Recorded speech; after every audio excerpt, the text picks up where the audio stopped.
Right, before we get into the actual video here, ladies and gentlemen, I just want to let you know that I did select the wrong microphone for myself in this, so I sound a bit underwater. Please bear with me, it's worth it for the fantastic interview you're about to see with Mr. Goggsy99.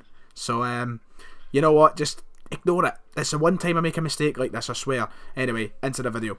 Ladies and gentlemen, welcome back to the channel. It's me, Ryan118, as you already know. But today, something a bit different, a bit unusual on the channel. I don't usually get people on, unless it's Big Dave. But beside me, I have the man, the myth, the legend, Motherwell's #1, ladies and gentlemen, Goggsy. Goggsy, how are you doing, my man?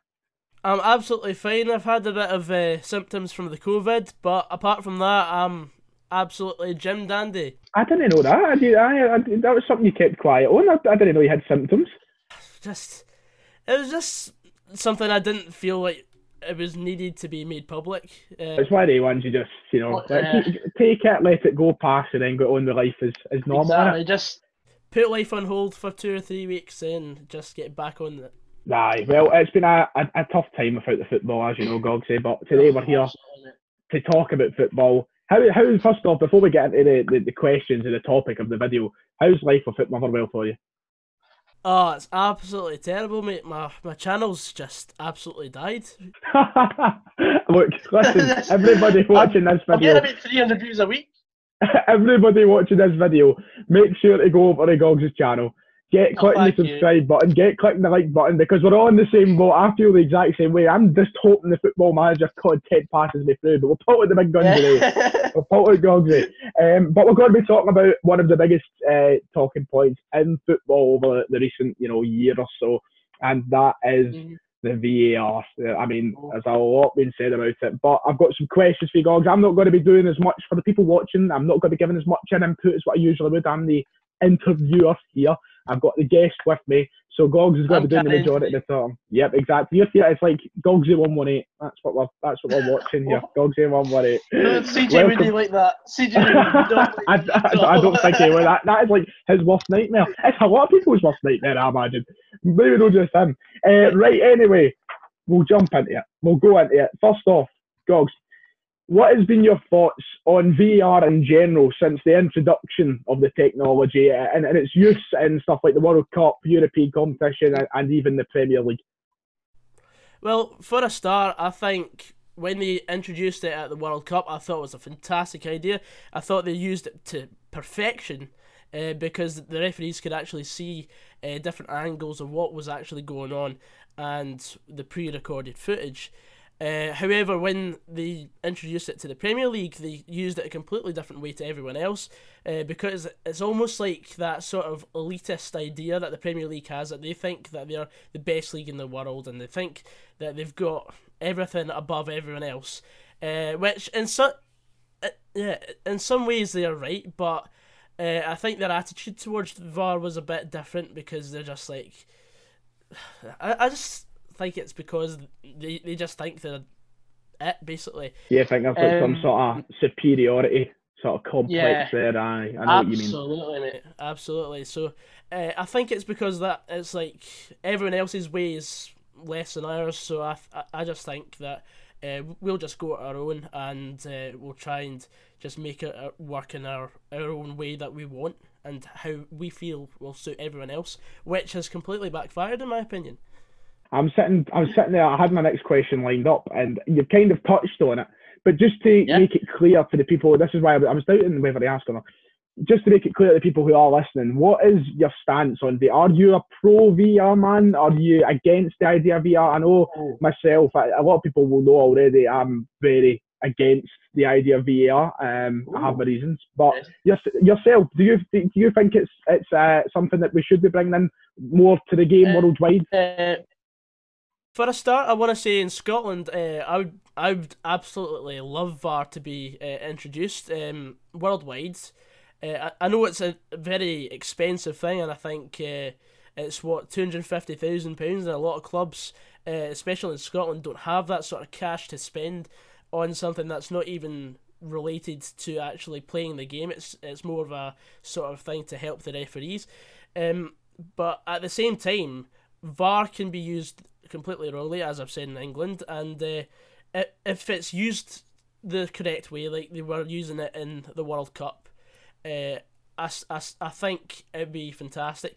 But the thing is, VAR can be intercepted in different ways. I mean, at the end of the day, it's still based on the decisions that are made are still based on the referee's point of view. For example, there was a penalty given in the World Cup. I think it was the final for Croatia, or either Croatia or France, and everyone was raving that it was a wrong decision, but the referee felt it was correct to give the spot kick. So, I mean, it's not gonna be the best for everyone. I mean, people will still miss out. People, like, every change that's made in football, there's always going to be people that are dealt the wrong hand.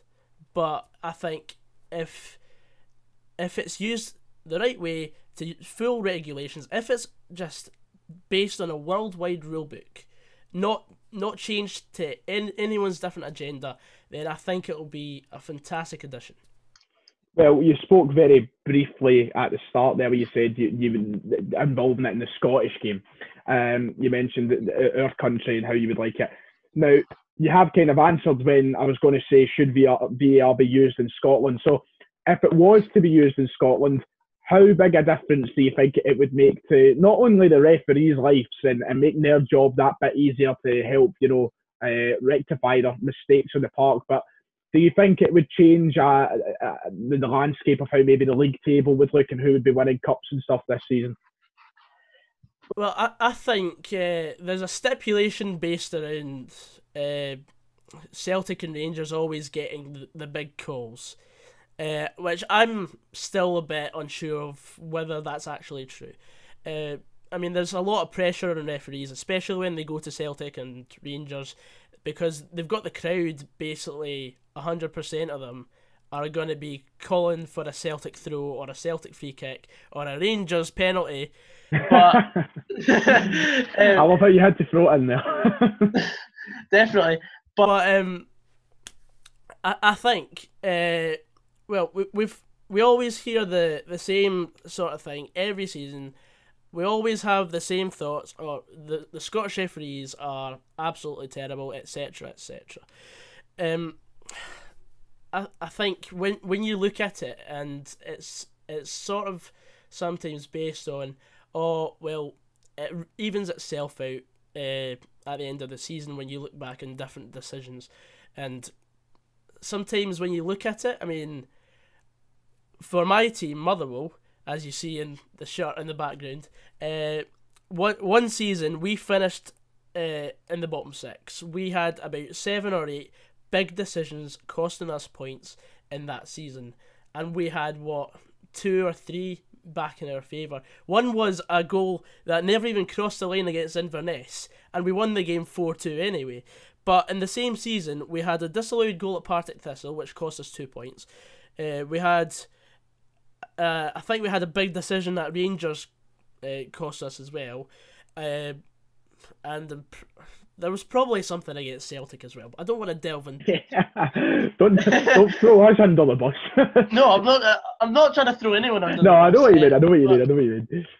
But I just think if we just all had the same level playing field, there'd be a chance for us all to get fair decisions, and it wouldn't always be impacting on whether a team gets relegated or a team winning the title. Very fair. I see where your assessment's coming from. Just to clarify that for a minute, because you kind of cut off for a brief second. The season you were talking about, the season that you were talking about with Motherwell, where is it you said you finished in the league there? Because it's no joke, right? I couldn't cut out at that point. I think we finished 9th or 10th, but that season we were still about 4 points off relegation. Yeah, right, okay. It was very tight at the moment. It was just to clear it up, because it just went a wee bit, you know what the internet's like, you know what yeah.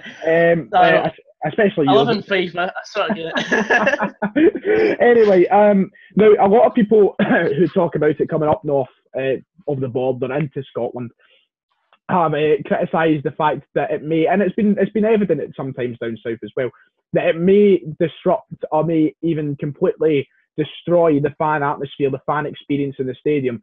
Do you think that the Scottish game can avoid that, and do you think the fans would keep the atmosphere going through these potential VAR calls if it was to come to the country? Well, I think it happens both ways.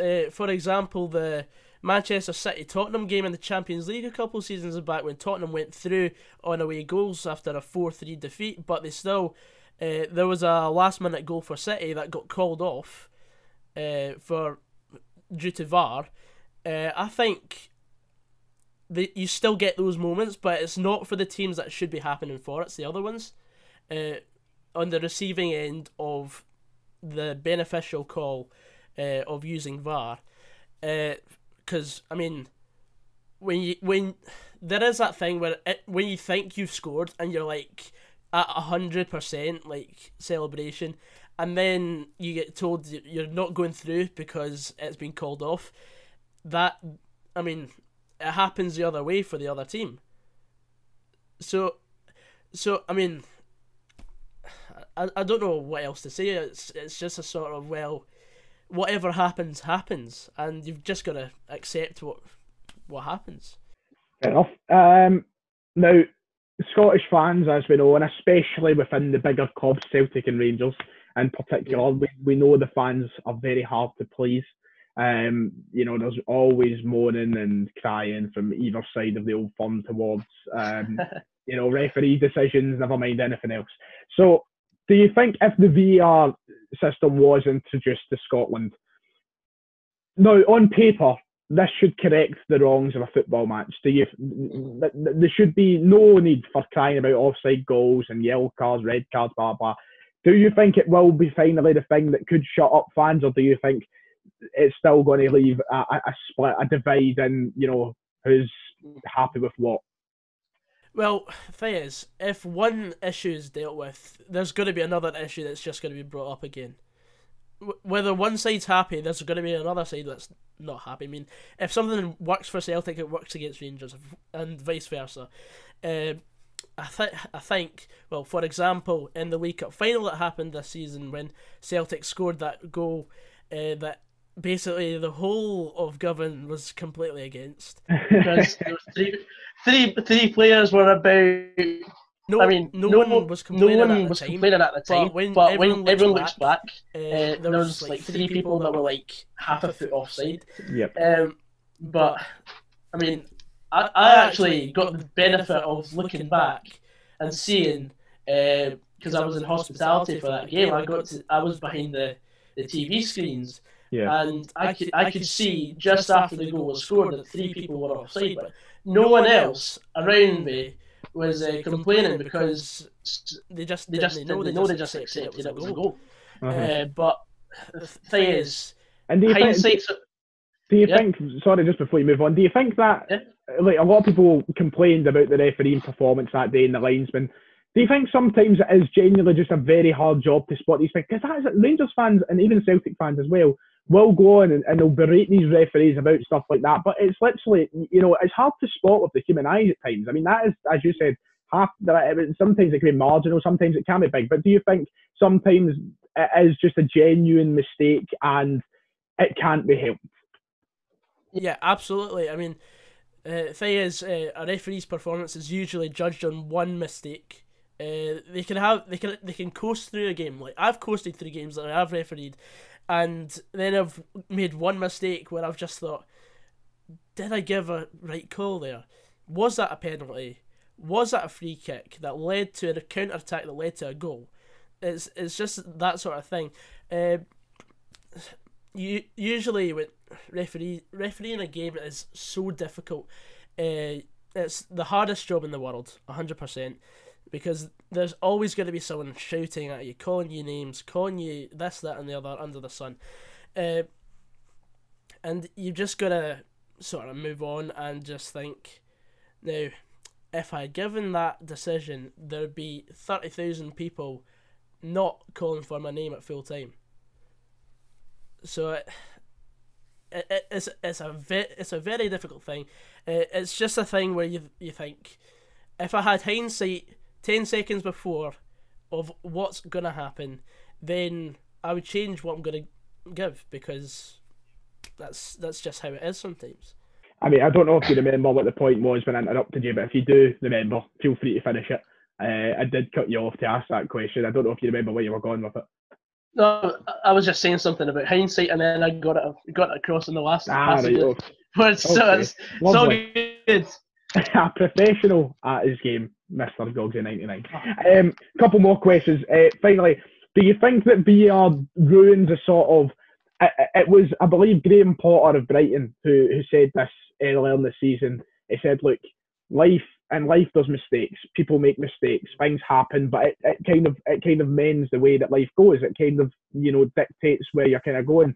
And that life comes with its mistakes. So in the game of football, naturally there'll always be mistakes. But by bringing in VAR, it's like someone's playing God. It's like it can't be natural. He kind of spoke on that sort of thing. So do you think that VAR ruins the kind of natural beauty of football? Or do you think it is kind of just moving forward with the times, and we do need to eliminate mistakes that maybe aren't so fair on some teams? Well, I think it helps. I mean, football is nothing but a game of mistakes, if anything. But it's just how you deal with the consequences of. That's how you move on with the 90 minutes of play. I just think if we had that virtual hindsight of VAR, then you sort of get less mistakes. But as I said before, it's still within the perception of the referee. Like, if the referee believes something happened in that passage of play, then he's got to give that. But then he's got the chance to look back and say, oh, look, I did something wrong. We're just going to give a bounce ball, give it back to the keeper, and move on. Fair enough. And finally, Goggsy, the last question, as you've already said, and as a lot of people will already know through stuff like the SPFL show, you are a qualified referee. You've done it. You've been there, and you've done the bits and bobs. If you were a member of a top man at the SFA, and you were up there with your Willie Collins and your Bobby Maddens and all the rest,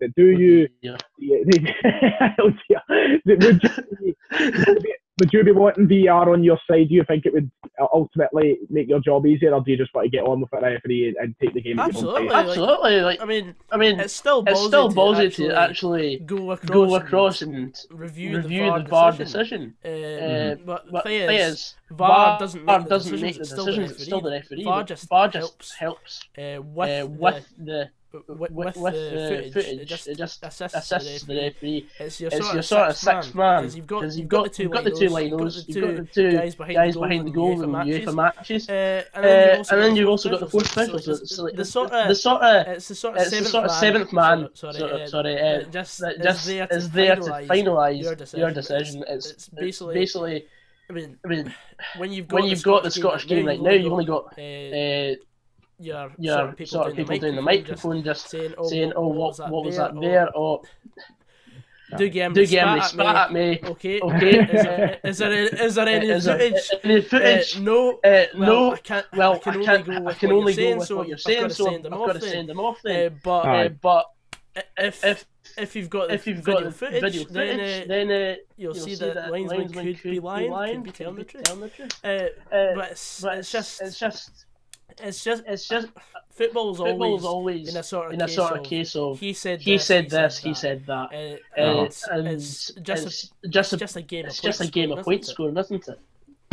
Always will be. That's it. Well, you know what? You've answered everything I need to know, Goggsy. I'd like to once again thank you for helping me out. Thank you. Hope you've enjoyed your appearance here on the Ryan 118 channel. Hopefully more in the future. I have. It's my debut. Exactly, debut. I mean, I think you're up there, the illustrious list of yourself, CJ, and that's about it. So it's a very. I'm just sorry you couldn't see my delightful bonnet today, because I've got a serious case of bedhead. Everybody has nowadays. Like, there's no barbers open. It's difficult. I know. They've not joined the club yet, shaving the hair off. So, but I'm not doing that. Oh no, same as me. Everybody who is watching, make sure to head over to Goggs' channel, support his content. Some lovely match day vlogs up there, along with the rest of it. You know the face. He's famous, for God's sake. But yes, once again, thank you all for watching the video. Make sure to like and subscribe, and I'll see you all next time.